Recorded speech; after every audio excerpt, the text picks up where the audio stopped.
Misconceptions about the US that aren't true. Hey everyone, it's Alexa again and welcome back to another video. If you've lived your whole life in America and rarely travel, then you might not be aware of the misconceptions and stereotypes other countries have about you. Here are some of the common ideas people have of the US. But before we get into today's video, make sure that you're subscribed and ring the bell so that you never miss any of our upcoming videos. The founding of America. Whether they're from the United States or not, lots of people believe that the 4th of July celebrates the founding of the nation. Let's clear things up a bit. Officially, Americans celebrate the country's independence from British rule on this summer day. By July 4th, 1776, the war between colonial rebels and British soldiers was going on for about a year. Even though by this time the Declaration of Independence was signed, that piece of paper served as a statement of intent.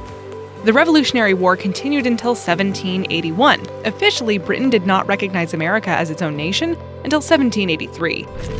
Everyone is obese. There's a notion that America is the fattest country in the world. Even if some people might be offended by that, obesity is a problem in the US. According to a 2018 study done by the Behavioral Risk Factor Surveillance System, adult obesity rates in America are over 35% in 7 states. That is a high number for sure, and quite concerning, but to the surprise of many, the US does not have the highest rate of obesity in the world, though they are at number 2. Obesity is a problem all over the world. In 1997, the World Health Organization recognized obesity as a global epidemic. So who's at number 1? It's actually Mexico. Patriotism everywhere. In the eyes of many non-Americans, this is a country full of overblown patriots. What else would you think of a place that has its flag posted everywhere? For those of you who grew up in the United States, it's normal to see American flags hanging from house windows and on poles in front of stores, schools, and offices. However, this is not as commonplace in other countries. Many places don't require children to recite a Pledge of Allegiance to their flag every morning at school, and so hearing that this sort of stuff happens may be strange to others. But is the United States more patriotic than other countries? Not necessarily. Showing dedication to your country means different things to different people, so it's challenging to have a definitive conclusion to that question. The loudest of them all. People who travel a lot may say that they have been warned or told that Americans are thought of as loud, boisterous people, and so they need to keep quiet if they don't want negative attention drawn to them. Is this sentiment true? Are Americans louder than everyone else? Well, yes and no. To address this idea, we have a look at the social structure. The way people interact face-to-face is different in every country. Hyper-enthusiasm is a big part of American culture, and if you only are familiar with America, then this way of reaction and interacting probably doesn't seem strange to you. The United States likes to emphasize one's individuality. That leads people to be more expressive of themselves, and sometimes that leads to being a little loud. Not on the trains. There's this widespread belief that everyone in America drives and no one takes public transportation. There's a half-truth to this idea. See, the US is a little more car-dependent compared to places in Europe. Between the 1920s and 1960s, when cars were more and more a part of everyday life, Europe and the US were more or less on equal footing. It was around the 1960s that Europe decided to focus more on walking, public transportation, and cycling. If there's a car going around, it's usually a carpool or a taxi. Do Americans drive more than Western Europeans? Yeah, totally. But that doesn't mean that they have completely forgotten about trains and buses. You will find highly used railways and bus systems in big cities like New York, Seattle, San Francisco, and more. However, America is made up of a lot of smaller towns where car use is way more preferred.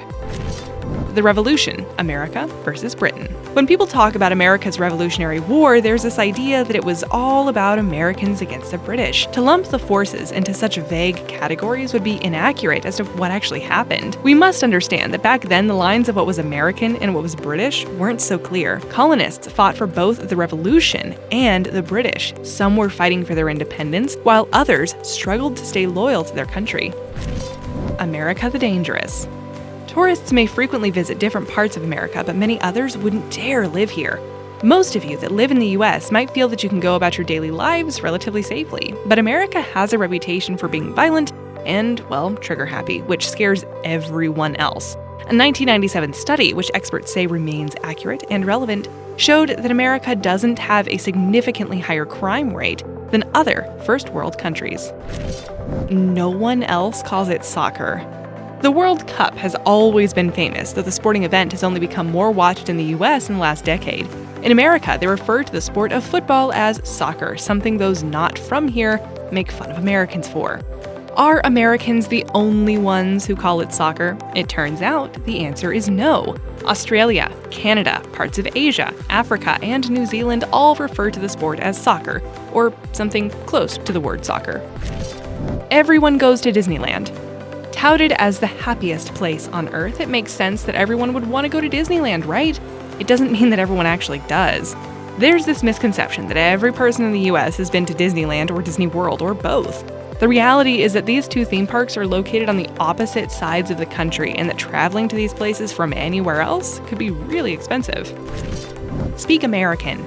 When you travel to other countries, you will find that people can speak different dialects as well as English. To the outside world, they see the US and see people that speak what sounds like a harsh version of English. It should be noted that over 40 million Americans speak Spanish, 3.4 million speak Mandarin and Cantonese, and 1.7 million speak Tagalog, and 1.2 million speak French. America pollutes the world. The United States measures 3.8 million square miles and has a population of 327.2 million people. It's a big place. With all those people, it should come as no surprise that pollution is a problem. While America does have higher carbon emissions than other places, you should also keep in mind that many countries are smaller than the US. Looking at a scale since 1850, America had higher carbon emissions.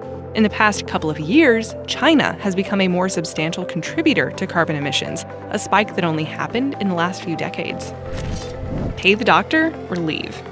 A lot of non-Americans believe that if you get hurt or get sick and you don't have insurance, then you'll be left on the road. You cannot call an ambulance or receive emergency services, and that is just not true. The US law states that people cannot be denied emergency medical care. Does having insurance make it easier and cheaper for you to receive medical care at all? Yes. The US has yet to implement national health care like other countries, but you are still able to be treated at a hospital in an emergency. There's just a bill you'll have to deal with later. Welcome to suburbia. In the movies, they show Americans living in sleepy little suburban neighborhoods. The house is 2 stories, and all the homes look the same, and everyone has a green lawn. It's the picture most people have in their heads as to what a typical American living area looks like. And to be fair, yeah, it is. However, many Americans live in big cities where you live in an apartment building, a small 1-story house, or row houses, instead of a spacious place like in the suburbs. Still, according to the 2017 American Housing Survey, 52% of Americans described their neighborhood as suburban, while 27% said it was urban and 21% said they were living in a rural area. Typical American high schools. Think of it this way. If your only exposure to American high schools were John Hughes movies, 90210 and Saved by the Bell, then of course you would think that is what typical American teenagers are like. You imagine cliques of jocks, nerds, band kids, and punks. The truth is, high school can be tough to get through for many reasons, but the saturation of cliques seen in movies is toned down in most high schools in the country. Occasionally, you will absolutely find a place that has people as divided as the kids were in The Breakfast Club.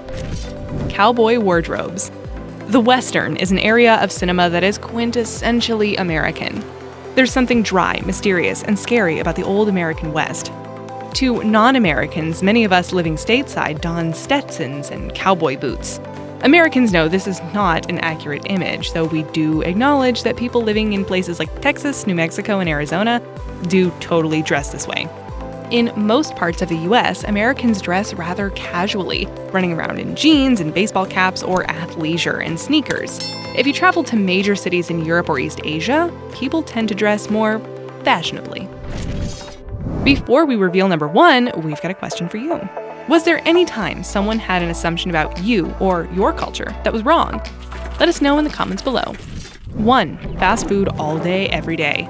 You can find fast food everywhere. You will even find a McDonald's in almost every place you go. Where did international chains like McDonald's, KFC, and Subway all start? The United States. So we can't blame everyone else for thinking we only eat fast food. With the growing health-conscious trend, more and more people are cooking or choosing healthier options at restaurants. But to get into specifics, we have to talk about age. Last year, the CDC reported that 1 in 3 adults ate fast food on a given day, but also that fast food consumption decreased varies depending on age and gender. The older you were, the less likely you were to eat fast food. Men tend to consume fast food at a higher percentage than women. You have to also look at income. Interestingly enough, the survey found that those with higher incomes were more likely to eat fast food than those with lower incomes. So while people do eat out frequently, it's rare to find someone eating McDonald's most days of the week.